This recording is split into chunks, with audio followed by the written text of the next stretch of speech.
almost 6 years ago to this day, actually, on March 21, 2018, in this city and this very convention center, African governments, under the aegis of the African Union, in an unprecedented show of will, launched the agreement establishing the African Continental Free Trade Area. Today, we formally launch one of the vehicles that will drive the continent towards the realization of that monumental continental aspiration. This occasion celebrates the remarkable progress we have collectively made in creating and nurturing an institution we believe will be one of the most consequential for Africa in the years ahead, and I dare say, even more consequential than our Bank. On the occasion of the signature of the host country agreement of FEDA in Cairo on November 22, 2020, the Rwandan government, through its ambassador to Cairo, made a strong statement of intent. It said, and I quote, "The government of Rwanda is happy to have signed these key agreements with our Bank. Rwanda is glad to host FEDA as we work together to achieve the dreams of the African Continental Free Trade Agreement on the continent. We will work together to ensure that FEDA is successful in driving and achieving its mandate," unquote.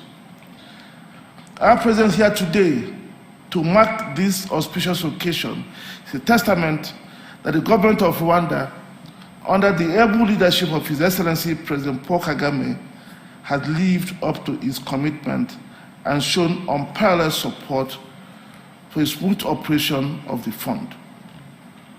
The Board of Directors of our Bank and the Fund for Export Development in Africa are most grateful to His Excellency President Kagame and his government and the people of Rwanda for the unwavering support and causes that have formed the foundations on which FEDA has so far thrived here in Rwanda.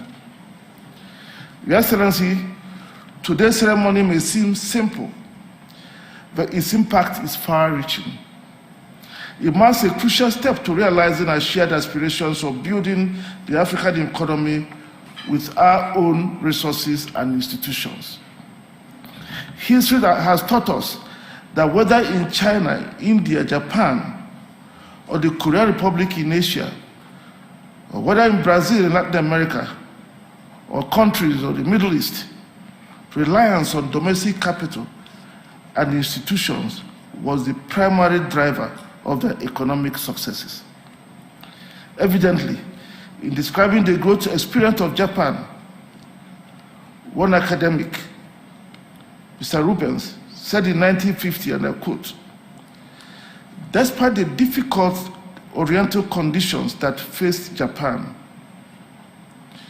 Japan succeeded in carrying out a continuous cumulative development. The process was only partly a planned government-sponsored effort.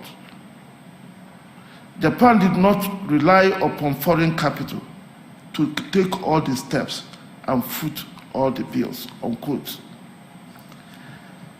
FEDA adds to the pool of institutions helping Africa to create its own capital base for its own development. With a focus on providing long-term patient capital, targeting all segments from SMEs to corporates, and cutting across dynamic sectors of value addition, services, and technology, FEDA is positioned to drive Africa's development under a new vision of decommoditized, growth-oriented pathways underpinned by a dynamic private sector. We all share the view that the goals of the African Continental Free Trade Agreement will be a mirage, and its benefits will accrue to others unless tangible steps are taken to create tradable goods and services for the continental market. We also do recognize that the benefits of the free trade agreement will not be evenly shared among all participating states if pragmatic steps are not taken to equip all economies, especially the small and fragile economies, with the capacity to produce goods or provide essential services necessary for the conduct of trade within the continent. Aside from our present bank's array of product offerings, we reckon that FEDA represents an additional vehicle that will help catalyze and accelerate shared economic transformation and the continental integration agenda. Less than 4 years since the commencement of operations, the evidence of strategic importance of this institution is beginning to show, as it has started to leave impactful footprints across the continent. Funds under management under different strategies amount to just under $800 million. FEDA is using some of these funds to create and mobilize additional funds and is currently a co-promoter of a $500 million Africa Credit Opportunity Fund. With seed funding provided by Afrexim Bank, is also creating a $100 million venture capital fund to focus on startups and SMEs. In 2023, FEDA became fund manager of the $1 billion AFCFTA Adjustment Fund. Thanks to the equity and supporting debt instruments offered by Afrexim Bank, industrial complexes are emerging across Africa. The fund has supported the emergence of special economic zones in Gabon, Benin, and Togo, with some other development here in Rwanda and in Zambia, Malawi, and elsewhere. These industrial zones have changed the profiles of the countries from commodity exporting countries to exporters of value-added or manufactured goods, attracting multiple times the values gained from commodity exports, helping to achieve economic diversification, creating dynamic local economies with strong domestic supply chains, and above all, jobs and stable incomes for the people.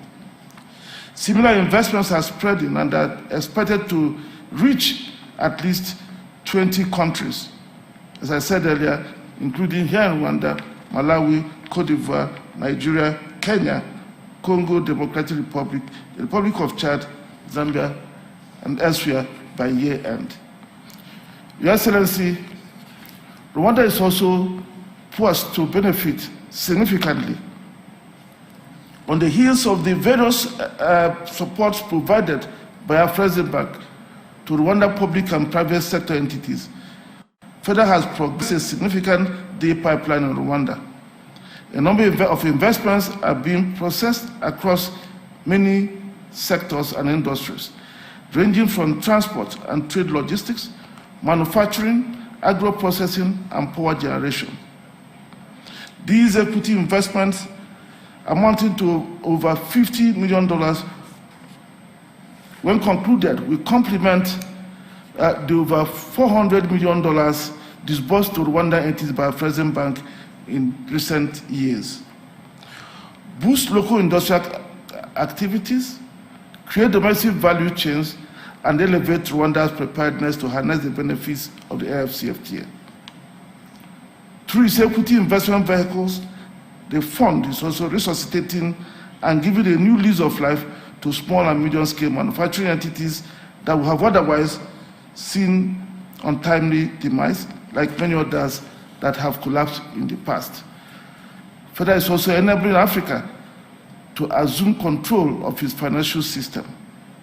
By providing equity funding, FEDA equips African entrepreneurs with the capacity to acquire subsidiaries of foreign or international banks exiting the continent. This is an essential move as it hands the African financial system to Africans and allows Africans to channel their capital to pro-growth sectors of the continent's economy.